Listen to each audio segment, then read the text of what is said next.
আমার মালিক কথা বলার শক্তি দান করবেন। তুমি আর আমি কত সুন্দর কথা বলি।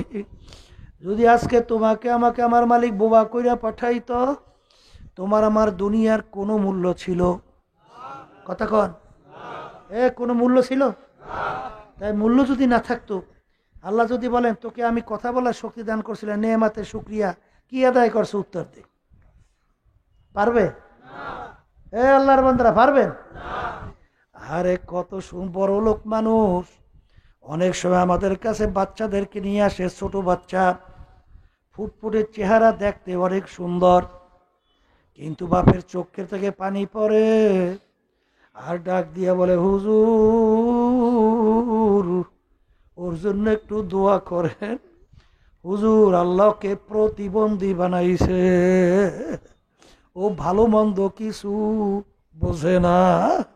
আমাদের সাথে ফেলাই আসে, আবার কান্দে, আবার জোরে চিল্লেই ওঠে। কপাল পোড়ারা, আমার মালিক তোমাকে আমাকে ইচ্ছা করলে এরকম প্রতিবন্ধী বানাইতে পারতো কি পারতো না? পারতো। এখন তোমাকে আমাকে আমার মালিক ব্রেন জেহেন ভালো রাখছে, সুন্দর রাখছে। আচ্ছা, এই নেয়ামতের শুকরিয়া যদি আমার মালিক জিজ্ঞাসা করে কি আদায় করছো, কি উত্তর দেবে? আছে? তাহলে বোঝা গেল আমার মালিক যদি প্রশ্ন করে, এক পাও সামনে শক্তি দেওয়ার কারো নাই। এই জন্য ওমর ফারুক রাদিয়াল্লাহু তাআলা আনহু বলেন, ও আমার সাথীরা, কিয়ামতের ময়দানে আমার মালিক যখন জিজ্ঞাসা করবে কি আমল নিয়ে আসছো, চিন্তা করছি এমন কোনো আমল নাই দাঁড় করব, শুধু বলবো মালিক কিছু আনতে পারি নাই, শুধু তোমার ভয়, জাহান্নামের ভয়, কানতে কানতে গালে দুইটা কালো দাগ পরে নিয়ে আসছি, আর কিছু আনতে পারি নাই। আল্লাহু আকবার। এই আল্লাহর বান্দারা, আমি ভালো, আমি বড়, এইটা বলার শক্তি করে মানুষের আছে? আসতে কয় দেয়? আছে? আছে? তাহলে আমি আনানিয়াত দুইটা থেকে দূর করা লাগবে। দূর করা ফরজ। দূর করা কি? বলেন না, বলেন না, দূর করা ফরজ। বলেন দি, কি বুঝলেন? যদি আপনি আল্লাহর কাছে হাত তুললিয়া দিলটা নরম না কইরা করুণ সুরে যদি আল্লাহর কাছে দোয়া না করেন, ওই দোয়া মাওলায় শোনে?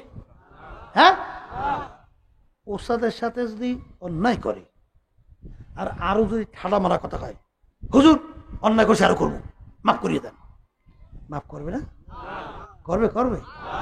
বেয়াতের বাড়ির লোকে আগুন ধরাই ফেলাইবে, বাইরে আর শয়তান ইবলিস, বেয়াত বের হ। আর ছাত্র যদি চোখ বুঝে কাহিন দিয়া নরম হইয়া কাকুতে বিয়েতে দিয়া মাফ চায়, মাফ করবে? বরং আরো আদর বাড়াইয়া দেবে, ঠিক না? আদম আলাইহিসসালাম একটাই ভুল করছিলেন। কয়টা ভুল? ইবলিসও কিন্তু একটাই অন্যায় করছে। আল্লাহ রাব্বুল আলামিন ইবলিসকে বলছেন আদমকে সেজদা করে নাই, আর আদম আলাইহিসসালামকে বলছেন গন্ধম খাইও না, খাইছে। আদমকে বলছেন সেজদা করতে, ইবলিস করে নাই, আর আদম আলাইহিসসালামকে বলছেন গন্ধম খাইও না, খাইছে। কি অপরাধ দেখতে দৃষ্টিতে এক না? কথা কয় না, এক না? কিন্তু আদমের মধ্যে মিনতি পাওয়া যায় নাই, অপরাধ স্বীকার পাওয়া যায় নাই, দেলটা ভাঙ্গা পাওয়া যায় নাই। আর আদম আলাইহিসসালাম ইবলিসের মধ্যে, আর আদম আলাইহিসসালাম অন্যায় করার পরেই দুই চোখের পানি ছাইরা করুণ সুরে মালিকের দরবারে ফিরা ফিরা করুণ সুরে বলে, রব্বানা যালামনা আনফুসানা ওয়া ইল্লাম তাগফির লানা ওয়া তারহামনা লানাকুনান্না মিনাল খাসিরিন। মালিক, আমি আপনার হুকুমের অমান্য করছি, আমার নিজের উপরে নিজের নফসে জুলুম করছি, মালিক আপনি আমাকে মাফ না করলে আমার কোনো উপায় নাই। কি মাফ করছে না করে নাই? শুধু মাফ করছে তা না, বরং নবী হিসাবে ঘোষণা করে দিয়েছে। তাহলে কি পাইলেন? এই মাপ সময় কাগতি মিনতি করা লাগবে না, নিজেকে নিজে ছোট মনে করা লাগবে না। এই নিজে যদি নিজেকে যে ছোট মনে অপরাধী মনে না করে, তাকাব্বুরি দিল লইয়া মালিক মাপ চাই, মাফ করে দাও, একেবারে দেবে কায়দা মাফ করিয়া দেবে, কাগতি মিনতি করা লাগবে, মাপ চাওয়ার মতো চাওয়া লাগবে। তাহলে আল্লাহ রাব্বুল আলামিন বলেন আনা ইনদা মুনকাসিরাতিল কুলুব, আমি নরম দিলের কাছে, ভাঙ্গা দিলের কাছে থাকি। হাদিসে কুচ্ছি কথা বোঝেন কিছু? এই জন্য নিজেকে নিজে কি মনে করা লাগবে? ছোট মনে করা লাগবে। আল্লাহ আমাকে আমাদের সবাইকে তৌফিক দান করুক। আর একটা রোগের নাম হলো হিংসা। আর একটা রোগের নাম কি? বাংলায় বোঝা লাগবে। পর উন্নতি দেখে সহ্য করতে না পারা, পর উন্নতি দেখে সহ্য করতে না পারে, নাম কি? হিংসা। হিংসা কেমন রোগ? এ ক্ষতি করে কি? এ থাকলে সমস্যাটা কি? আল্লাহ রাসূল সাল্লাল্লাহু আলাইহি ওয়াসাল্লাম বলেন আল হাসাদু ইয়াকুলুল হাসানাত কামা ইয়াকুলুন নারুল হাতাব আও কামা ক্বালা আলাইহিস সালাতু ওয়াস সালাম। আল্লাহ রাসূল সাল্লাল্লাহু আলাইহি ওয়াসাল্লাম বলেন যার ভিতরে হিংসা থাকবে তার নেকিগুলো এইভাবে ধ্বংস হয়ে যাবে, যেরকম বোঝাইকৃত লাকড়ি এক পাশ থেকে যদি আগুন ধরাইয়া দেন, আগুনের কাজ কি? সব জ্বালাইয়া শেষ করা। আল্লাহ রাসূল সাল্লাল্লাহু আলাইহি ওয়াসাল্লাম উদাহরণ দিয়ে বলেন যার ভিতরে হিংসা থাকবে তার নেকি পাহাড় পরিমাণও যদি থাকে, হিংসার আগুনে সব জ্বালাইয়া একেবারে আমলনামা খালি করে দেবে। লাভ হয়েছে না উপকার হয়েছে? হিংসা করে লাভ হয়েছে না উপকার হয়েছে? হ্যাঁ, পর উন্নতি থেকে সহ্য করতে না পারা। এই এক শ্রেণী বের হয়েছে, এক পীরের মুরিদ আর এক পীরের মুরিদ দেখতে পারে না। আর একটু আস্তে কয় দেয়, এখন আবার কইতে পারেন হুজুর আপনারা তো অনেক সময় অনেক পীরের কথা কন, যাওয়া ঠিক না অমুক টুক। এই পীর কাকে বলে বোঝা লাগবে। বর্তমানে কিন্তু পীরের নামে শয়তানও আছে। কি আছে? নামাজ নাই, রোজা নাই, সুন্নাত নাই, হারাম হালাল তমিজ নাই, এমনকি যেই মহিলাদের সঙ্গে দেখা দেওয়া জায়েজ নাই সেই মহিলাদের সঙ্গে একত্রে পীর ভাই পীর বোন হয়। কথা বোঝেন? এরা পীর তো দূরে কথা, এরা একটা শয়তান। পর্দা হুকুম কার? না আমার, না কোনো পীরের, না কোনো মুফতি মুহাদ্দিসের। ডাইরেক্ট পর্দা হুকুম আল্লাহর। যাদের সঙ্গে দেখা দেওয়া জায়েজ নাই তাদের সঙ্গে যদি কোনো পীর কোনো বাবা একত্রিত হইয়া মুরিদ বলে পীর ভাই আর পীর বোন, আসলে পীর ভাই পীর বোন ও শয়তান নে ভাই শয়তান নে বোন। কথা বোঝেন নাই? আল্লাহর হুকুম পর্দা ফরজ। আপনি যদি আজীবনও 2 রাকাত নফল নামাজ না পড়েন, জীবনেও কোনোদিন তাহাজ্জুদের নামাজ পড়েন নাই, কোনোদিন না, এই জন্য আপনার জন্য জাহান্নামের কোনো হুকুম আছে? 1 সেকেন্ড আছে। কিন্তু একবার যদি আপনি বিপর্দ হন, যাদের সঙ্গে দেখা দেওয়া জায়েজ নাই তাদের সঙ্গে যদি দেখা দেন, একটা ফরজ আল্লাহর হুকুম অমান্য হয়, একটা হারাম কবিরা গুনাহ হয়। আর একটা কবিরা গুনাহ হচ্ছে কমপক্ষে 7000 বছর জাহান্নামের আগুনে জ্বলতে হবে। আমার কথা? হ্যাঁ, কার কথা? আল্লাহর কথা শুনেছি। আর নালে আমাদেরকে বলেন যে হুজুর আল্লাহ বলে নাই পর্দা ফরজ, লাগে না, পারলে একটু প্রমাণ করে দেখান। কি পারবে? তা যদি নাই পারে, এটা পীর না, এটা শয়তান। বর্তমানে একদল বাইরে এসে বাবার নামে, বিশ্ব অলির নামে দাড়ি নেই, কথা কয় না তাই। আবার পোশাক পরে সব বিজাতিদের পোশাক, কথা কইয়েন আছে? এই নামাজ নাই, রোজা নাই, যে মহিলাদের সঙ্গে দেখা দেওয়া জায়েজ নাই তাদের সঙ্গে একাত্রিত হইয়া এবার হুকুর হাকুর করে লাফায় লোফায় আর বলে মাওলা রে ভাইয়া, মাওলা রাজি করে ভেসতে যায়। কি বোঝে? এ শয়তান। কি একদল বর্তমানে বাইরিছে বাবার দরবারে যে আজর করে, ওকে নাউজুবিল্লাহ কর না, আবার নাউজুবিল্লাহ বাবার সামনে যে সেজদা দেয়, নাউজুবিল্লাহি মিন যালিক। আল্লাহু আকবার। একটা উটনি আল্লাহর হাবিবের জন্য সেজদা করছে। সাহাবায়ে কেরাম বলেন, ইয়া রাসূল হাবিবাল্লাহ, উটনি আপনাকে সেজদা করছে, আমরা আপনাকে সেজদা করতে চাই। আল্লাহ রাসূল সাল্লাল্লাহু আলাইহি ওয়াসাল্লাম বলেন, আল্লাহ ছাড়া কারো সামনে মাথা নত সেজদা করা যাবে না। তাই যেগুলো বাপের নামে বাবার নামে সামনে যাই হাত জোর মাথা নত সেজদা করে, কি বোঝেন? এটা পীর না শয়তান? শয়তান। আল্লাহর সামনে ছাড়া কারোর সামনে সেজদা দিলে মুসলমান থাকে না, ও মুশরিক হয়ে যায়। কথা কয় না? কথা ঠিক কিনা? এই জন্য আমার বাজানদেরকে বলবো, খুব সতর্ক অবস্থা চলা লাগবে। এক শ্রেণী বর্তমানে আছে যে এক দল আর এক দলের দেখতে পারে না হিংসার কারণে, আর এক দলের শরীয়তের ব্যাপার আলাদা, হিংসার কারণে দেখতে পারে না। এইটার নাম হিংসা, পর উন্নতি দিকে সহ্য করতে পারে না। কিন্তু ভালো করে যাই না রাখো বাজান, যেই বাতি আমার মাওলা জ্বালাবে ওই বাতি নিবাবার শক্তি কারণ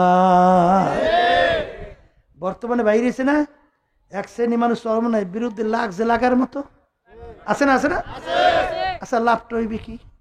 আল্লাহ যদি চরমনাইকে কবুল করে, তুমি চেষ্টা করে চরমনাইকে নামাইতে পারবা?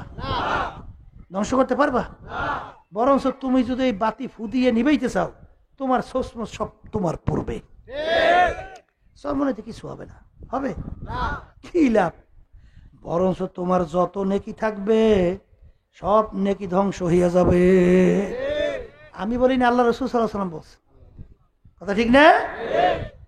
এই রোগটা অন্তরের দূর করা লাগবে। আর একটা রোগের নাম হলো রিয়া। রিয়া কাকে বলে? অন্যকে দেখাবার জন্য ইবাদত। যখন প্রকাশ্যে সূরা তেলাওয়াত করে তখন কেরাত পরে এত সুন্দরভাবে টাইনা টাইনা, আর যখন নিজে নিজে একা একা পরে মানুষ শোনে না, তখন এমন তাড়াহুড়া কইরা পড়ে ঠিকমতো মার্কাজ অক্ষর উচ্চারণ হয় না। আছে না নাই? একলা কোন সময় শেষ দেয়, কোন সময় রুকু, এইটা তাইলে বাহ্যিকভাবে যে নামাজ পড়ছে ওইটা মানুষকে দেখাবার জন্য, ঠিক কিনা? আল্লাহ রাব্বুল আলামিন কোরআনুল কারীমের ভিতরে বলেন, ফাওয়াইলুল লিল মুসাল্লিন আল্লাযীনা হুম ইউরাউনা ওয়া ইয়ামনাউনাল মাউন। ওই মুসল্লি, ওই নামাজি নামাজ তাকে জাহান্নামে নেবে যেই নামাজ অন্যকে দেখাবার জন্য পড়বে। কথা বোঝেন না? বোঝেন নাই? অর্থাৎ ইবাদতটা মানুষ দেখলে করে, মানুষ না দেখলে করে না। কথা ঠিক কিনা? তবে রিয়া আসতে পারে, এই জন্য কিন্তু ইবাদত ছাড়া যাইবে না, ইবাদত চালাই যাইতে হইবে। যে আপনি একটু নামাজ পড়তেছেন, জিকির করতেছেন, তাহাজ্জুদে নামাজ পড়তেছেন, মানুষ দেখলে আপনার একটু ভালো ভালো তো লাগে, লাগে না? যে মানুষ আমার দেখছে, এখন মানুষ দেখছে, রি হয়ে গেছে, মানুষ দেখছে, ভালো লাগছে, এই জন্য ইবাদত ছাড়া যাইবে না। মনকে বুঝে যে মন, মানুষ আমার ভালো বললেই বা কি, খারাপ বললেই বা কি, আমার মাওলা যদি আমাকে ভালো বলে তাহলে ওইটা হইবে আমার কাম। আমি মাওলা আমাকে খারাপ বলি, তাহলে হাজার মানুষ যদি আমাকে ফুলের মালা দিয়েও এই অভ্যর্থনা দেয়, আমার কোনো লাভ নেই। সেটা বলেন, কথা ঠিক কিনা? আমার আব্বাজান রহমাতুল্লাহ আলাইহি চরমনের জমিনে ঘুমাই আছেন। আমার আব্বাজান বলতেন, বাজান এ দুনিয়ার মানুষই না রাখো, আমি ফজলুল করিম দুনিয়ার থেকে বিদায় হওয়ার পরে তোমরা যদি ফুলের মালা একটার পর একটা গাইতে আমার কবর ভইরা রাখো, আর আমার মাওলা যদি আমাকে কবরে মাফ না করে,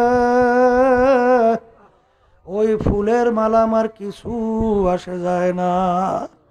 আর জুতার মালা একটার পর একটা গাইতে যদি আমার কবর ভইরা রাখো, আমার মাওলা যদি আমাকে কবরে মাফ কইরা দেয়, ওই জুতার মালা আমার কিছু আসে যায় না। জোরে বলেন, কথা ঠিক না বেঠি? मिटा दे अपने हस्ती को अगर कुछ मर्तबा चाहो, किधर खाक के मेरे गोले गुलजार होता है। এই যে আমার বাজানদেরকে বলবো, পর্দা আলেম মা বোনদেরকে বলবো, বলাও সহজ, শোনাও কিন্তু সহজ, আমল করা, কাজ পরিণত করা বড় কঠিন। জোরে বলেন, কথা ঠিক কিনা? বাজান এই কাজে পরিণত করার জন্যই আমাদের এই চরমনার তরিকার নাম হলো চিশতিয়া সাবিরিয়া তরিকা। এই তরিকার 5টা ঔষধ তোমার আমার জন্য আল্লাহর ওলিরা রাইখা গেছে। রোগ হইছে, ঔষধ না গেলে রোগ ভালো আর আশা করা যায়? হ্যাঁ, তোমার আমার কলবের রোগ দূর হইতে চায় না। এই জন্য কলবের রোগ দূর করার জন্য আল্লাহর ওলিরা তোমার আমার জন্য কোরআন এবং হাদিসের ভিতর থেকে তরিকার 5টা ঔষধ রাইখা গেছে। কয়টা ঔষধ? হ্যাঁ, 1 নম্বর ঔষধ হলো সকাল সন্ধ্যা আল্লাহর জিকির করা লাগবে। 1 নম্বর ঔষধ কি? 2 নম্বর ঔষধ আল্লাহর ওলিদের কিতাব পড়া লাগবে। 3 নম্বর ঔষধ সাপ্তাহিক হালকা জিকির তালিমে থাকা লাগবে। 4 নম্বর ঔষধ এই মাসিক ইজতেমায় কষ্ট করে সব গুজারাইতে থাকা লাগবে। 5 নম্বর ঔষধ চরমনাইতে বছরে 2 বার মাহফিল বিনা ওজরে কামাই দেওয়া যাবে না। এ আল্লাহর বান্দারা দলাদলি বুঝি না, কোনো বাজান ওই কিরা কয় জানি, কোনো প্রশংসাও বুঝি না, কোনো প্রচারও বুঝি না। আমাদের উদ্দেশ্য হলো গুনার থেকে ফিরা নেকের কাজ কইরা চোখে পানি নিয়া কলব ভালো কইরা মাওলার সঙ্গে সম্পর্ক তৈরি কইরা আল্লাহর হুকুম নবীর তরিকা অনুযায়ী চইলা দুনিয়ার থেকে বিদায় নিয়া কবরে যাওয়া লাগবে। জোরে বলেন কথা ঠিক কিনা? আল্লাহর ফজল করমে দেখছি যারা ঠিক মতো আল্লাহর ওলিদের দেওয়া প্রেসক্রিপশন অনুযায়ী ঔষধ পালন করছে, বাজান দিনার দিন তাদের আমলের ভিতরে পরিবর্তন আল্লাহর ফজলে দেখা যায়। আপনাদের এলাকায় নাই? কথা কইয়েন। আগে নামাজ পড়তো না, আগে বিভিন্ন দুষ্ট খারাপ কাজের ভিতরে লিপ্ত ছিল, এখন আল্লাহর ফজল করে নামাজ ছাড়ে না। আছে? এখন খারাপ কাজের ভিতরে জড়িত হয় না। আগে চোখে পানি ছিল না, এখন পানি চোখে ঠেকাইও রাখতে পারে না। আছে না নাই? আগে খারাপ কাজের ভিতরে অভ্যস্ত ছিল, এখন আল্লাহর ফজলে ভালো কাজের ভিতরে অভ্যস্ত হয়ে গেছে। জোরে খান। আছে না নাই? আগে কেউ যদি তাকে নামাজের জন্য বলতো, তাকে আরো লড়াইতো, গালাগালি করত। এখন সে উল্টা বিলে যাইয়া অন্য ভাইয়ের পাও ধইরা অনুরোধ করে, বাজান আসো, আল্লাহর পক্ষ থেকে দাওয়াত আসছে, মসজিদে যাইয়া নামাজে দাঁড়ানো লাগবে। কি জোরে কর। আছে না নাই? আছে আছে। তাইলে পরিবর্তন আসছে। এই জন্য আমার বাজানদেরকে বলবো, পর্দা আলে মা বোনদেরকে বলবো, এ দুনিয়ার মানুষ, আজকে তোমার শরীরের ভিতরে যদি রোগ হয়, টাঙ্গাইল ডাক্তারখানায় যাওয়ার পরে যদি বলে এখানে চিকিৎসা হবে না, ঢাকা দৌড়াও, জায়গা জমি বিক্রি করিয়াও তুমি চিকিৎসা করো। ঢাকার ডাক্তার যদি বলে এই দেশে চিকিৎসা হবে না, তুমি বিদেশে যাও, ঘর বাড়ি বিক্রি করিয়াও চিকিৎসা করে। যত চিকিৎসা করো না কেন, একদিন না একদিন তোমার কিন্তু মরণ লাগবে। কথা কয় না? কিন্তু এই কলবের রোগীরা খোদা না খাস্তা যদি কেউ কলবের রোগ নিয়ে দুনিয়া থেকে বিদায় নিয়ে কবরে যাও, জাহান্নাম ছাড়া কোনো উপায় নাই। বাজান রে, এই কলবের রোগের চিকিৎসক হইল হক্কানি ওলামায়ে কেরাম, হক্কানি পীর বুজুর্গেরা। কয়দিন তাদের কাছে গেছিলা, কয়দিন যাইয়া তাদের পরামর্শ চাইছ, হুজুর আমার নামাজ ভালো লাগে না, রোজা ভালো লাগে না, আল্লাহর জিকির ভালো লাগে না, হুজুর বিভিন্ন গুনার থেকে ফিরতে পারি না, হুজুর একটু পরামর্শ দেন, কিভাবে চলবো, কি ঔষধ পালন করব। যখন আল্লাহর বান্দারা যখন পরামর্শ চায়, আল্লাহর খাস বান্দারা পরামর্শ দেয়। বলকের বাদশা ইব্রাহিম বিন আদহাম রহমাতুল্লাহ আলাইহি বাজার মুসাফির বাদশার দরবারে যাই বলে, বাদশাহ আপনার রাজ দরবারে আমি একটু থাকতে চাই, এই মুসাফির খানায় আমি একটু থাকতে চাই। বাদশাহ বলো, রে বোকা, এইটা তো আমার রাজ সিংহাসন, এইটাকে তুমি মুসাফির খানা বানাইছো, আমার তো তুমি অপমান করছো। তখন মুসাফির বলে, হুজুর রাজ সিংহাসন কাকে বলে, মুসাফির খানা কাকে বলে, স্থায়ী বাড়ি কাকে বলে পরিচয় দেন। বাচ্চা বলে মুসাফির, বাড়ির দরজায় ঘর দেখছো? দেখছি। ওইটা হলো মুসাফিরখানা। হুজুর ওইটার পরিচয় কি? বলে প্রতি রাস্তায় চলতেছে, সন্ধ্যা হয়ে গেল, অস্থায়ীভাবে রাত্রি যাপন করলো, পরদিন ভোরে উঠা তার গন্তব্যের দিকে চলে গেল। এইভাবে অস্থায়ীভাবে আসে যায়, তাকে বলে মুসাফিরখানা। হুজুর স্থায়ী বাড়ি কাকে বলে? যেখানে সব সময়ের জন্য মানুষ বসবাস করে। তখন মুসাফির ডাক দিয়ে বলে, বাচ্চারা, তাহলে দুনিয়া সৃষ্টির পর থেকে মনে আপনি এই বাড়িতেই আছে? বাচ্চা বলে, ওরে বোকা মুসাফির না, এর আগে ছিল আমার আব্বা। কলে আপনার আব্বা কোথায়? কলে আমার আব্বা তো কবরে চলে গেছে। তখন মুসাফির বলে, বাচ্চারা, আপনার আব্বা কি আর আসবে না? তখন বাচ্চা বলে, পাগল মুসাফির, একবার মানুষ যদি দুনিয়ার থেকে বিদায় নিয়ে কবরে চলে যায় আর কোনোদিন আসে না। বাচ্চা, আপনার আব্বার আগে কি ছিল? আমার আব্বার আগে দাদা। দাদা কোথায়? সেও তো কবরে। বলে, সেও কি আসবে না? ও পাগল মুসাফির, না, সেও কোনোদিন আসবে না। বাচ্চা, আপনি মনে হয় চিরজীবন থাকবেন। তখন মুসাফির বলে, বাচ্চা, আপনি মনে হয় চিরজীবন থাকবেন। বাচ্চা ডাক দিয়ে বলে, মুসাফির, কুল্লু নাফসিন যায়িকাতুল মাউত, মানুষ মরণশীল। আমি একদিন দুনিয়ার থেকে বিদায় নিয়ে কবরে রওনা করব। বাদশা, আপনিও কি আর আসবেন না?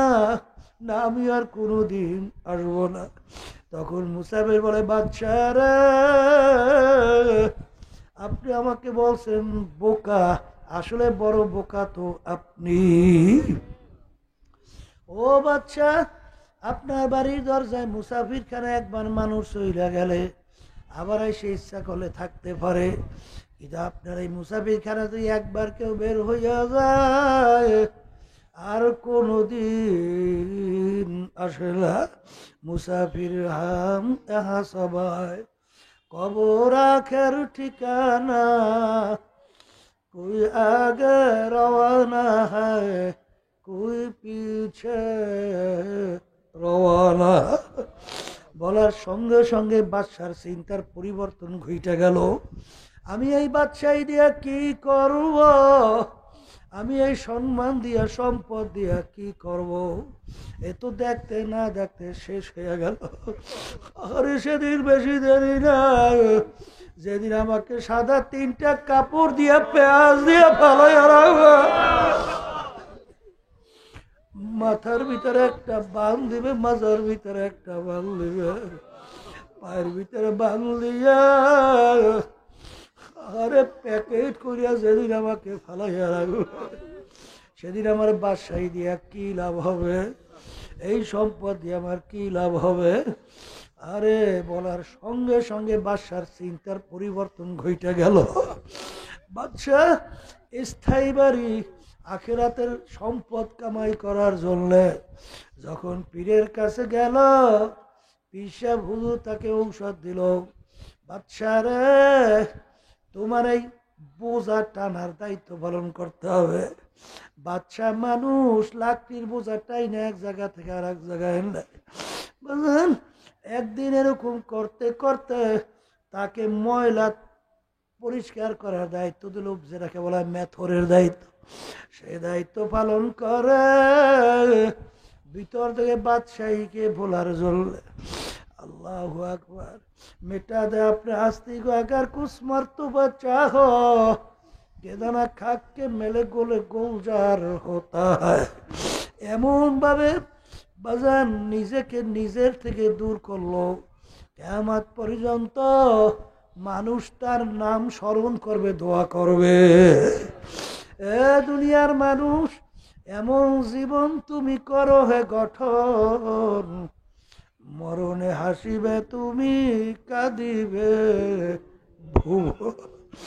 দুনিয়ার থেকে তুমি বিদায় হওয়া, আখারে আল্লাহর কুতুব ফজলুল করিম রাহমাতুল্লাহ আলাইহি যখন দুনিয়ার থেকে বিদায় হয়ে গেল, বাজান আল্লাহ রাব্বুল আলামিন বলছেন, আমার খাস বান্দা বান্দি যখন দুনিয়ার থেকে বিদায় হয়, তার বিরহে বেদনায় আসমান পর্যন্ত কান্দে। আল্লাহর কুতুব, আল্লাহ যখন দুনিয়ার থেকে বিদায় নিল, একেবারে আকাশ ঝকঝক, সূর্য চকচক করতেছে। হঠাৎ একটু আকাশটা মেঘাচ্ছন্ন হইয়া একটু পিরি পিরি আকাশ কাইদাবার যেই আকাশ, সেই আকাশ হইয়া গেল। এই জন্য আমার বাজানদেরকে বলবো, পর্দা আলে মা বোনদেরকে বলবো, বাজান কার কখন কোন সময় ডাক আসে তো বলা যায় না। কোন দুনিয়ার পিছনে পড়ছ, কোন ক্ষমতার পিছনে পড়ছ।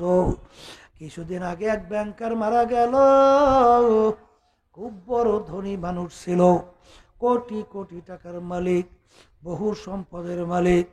মারা যাওয়ার পরে দুই ছেলে ওই বাপকে বাজান দাফন কাফন না কইরা, আরে বাপকে নিয়ে গাড়ির গ্যারেজে লাশ পালাইয়া রাখছে। ওদিকে দুই সন্তান সম্পদ টাকা পয়সা নিয়ে ঝগড়ায় লিপ্ত হয়ে গেল, মারামারি কাটাকাটি করে। ওদিকে বাপ তার লাশ ফুইলে পয়সা যায়, সন্তানের কোনো খবর নাই। এলাকার লোকজন সাদা দইরা তারপর দাফন কাফনের ব্যবস্থা করলো। আরে কার জন্য সম্পদ রাইখা যাও, সন্তান যদি দিনদার না হয়, তোমার আমার কবরের পাশে যাইয়া একটু দুই চোখের পানি চাইরা মাওলার দরবারে করু সুরে ডাক দেবে, রব্বির হামহুমা কামা রব্বায়ানি সগীরা। তাও বুঝি তোর কপালে জড়বে না। এই জন্য বাজানদেরকে বলবো,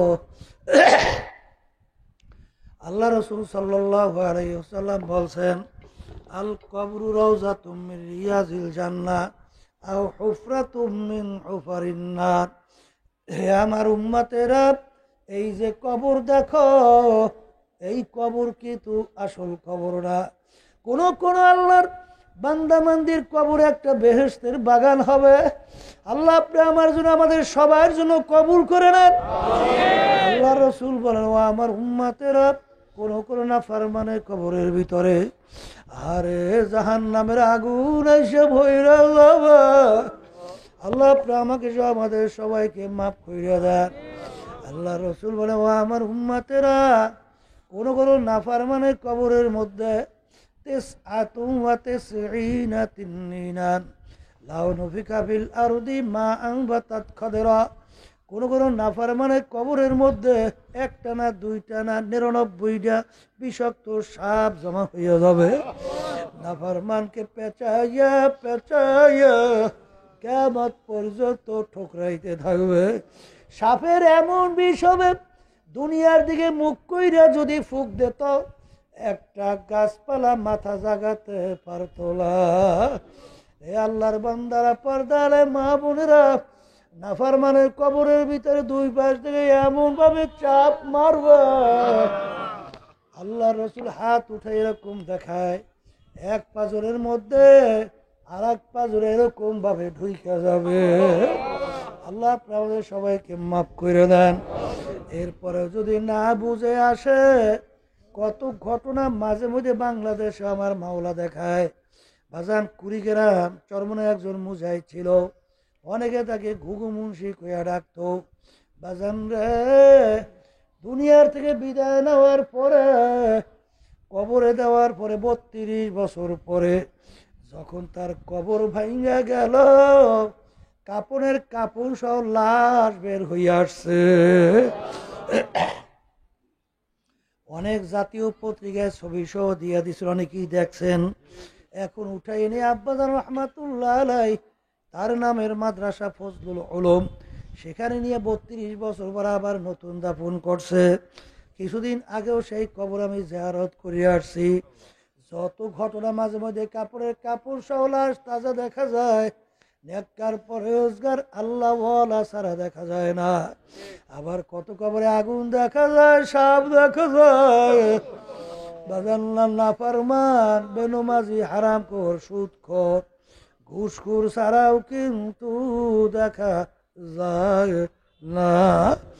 এই জন্য আমার বাজানদেরকে বলবো, পর্দালে মা বোনদেরকে বলবো, এক সিনেমার বাজানরা আছে, দুনিয়ার মোহে, সম্মানের মোহে, সম্পদের মোহে দল দলের পিছনে পড়ছে, বাজান দুনিয়ামুখী দলের নেতার পিছনে পড়ছে।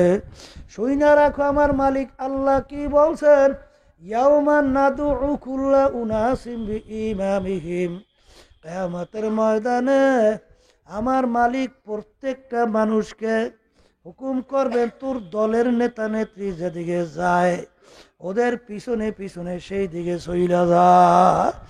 অর্থাৎ তোর দলের নেতা নেত্রী যেই স্থান তোরও সেখানে স্থান। আল্লাহর রাসূল বলেন, মান তাশাব্বাহা বিকাউমিন ফাহুয়া মিনহু, দুনিয়ার ভিতরে তুই যেই দলভুক্ত হইয়া চলবা, যেই দলের নেতা নেত্রীকে নেতা নেত্রী মানবা, আল্লাহর রাসূল বলেন কিয়ামতের ময়দানে তুমি ওই দলভুক্ত হইয়া উঠবা এবং ওই দলের নেতা নেত্রীর সঙ্গে তোমার হাসর হবে। এই জন্য আমার বাজানদেরকে বলবো, দুনিয়ার মোহ, দুনিয়া কিন্তু আরামের জায়গা না, এই দেখতে না দেখতে শেষ হয়। আর দুনিয়া মাজরাতুল আখিরাত, এই দুনিয়াটা হলো ওই আখিরাতের সম্বল সম্পদ কামাই করার জায়গা। আজকে দুনিয়ায় থাকা অবস্থায় একবার আল্লাহকে আল্লাহ বইলা ডাকবা, আমল নামায় নেকি জমা হবে। কবরে যাইয়া শত শত বছর আল্লাহকে ডাকবা, একটা নেকিও আমল নামায় জমা হবে না। এই জন্য আমার ভাইদেরকে বলবো, পর্দা আলে মা বোনদেরকে বলবো, আমি আপনাদের জন্য দোয়া করি, আমিও দোয়া চাই মালিক যেন আমাদেরকে কালবে সালিম নিয়া আল্লাহর খাস বান্দা, আল্লাহর রাসূলের খাস উম্মত হইয়া কবরে যাইতে পারি। আল্লাহ আমাদের সবাইকে তৌফিক দান করুক, আল্লাহুম্মা আমিন। এই ঘরের মেয়ে লোকেরা হাত উঠাও, গুনার কথা মনে